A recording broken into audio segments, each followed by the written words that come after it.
Answer the question according to the passage. Mətnə əsasən suala cavab verin. Why did Sophia choose robots for her project? Nəyə görə Sophia layihəsi üçün robotları seçdi?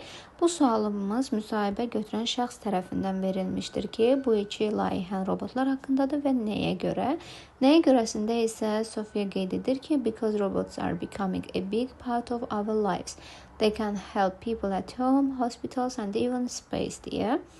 Və biz bu məlumata əsasən doğru cavab kimi qeyd etsək, because they are a part of people's daily lives and they help in many areas. Yəni, Y variantını doğru cavab hesab edəcəyik ki, çünki onlar insanların gündəlik həyatlarının bir hissəsidir və bir çox sahədə köməklik edirlər. A variantında because robots are easy to build. Çünki robotları yaratmaq asandır, qeyd olunmur.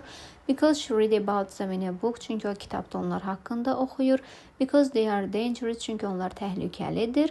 Because she wanted to study animals. Çünki o heyvanları tədqiq etmək istəyirdi.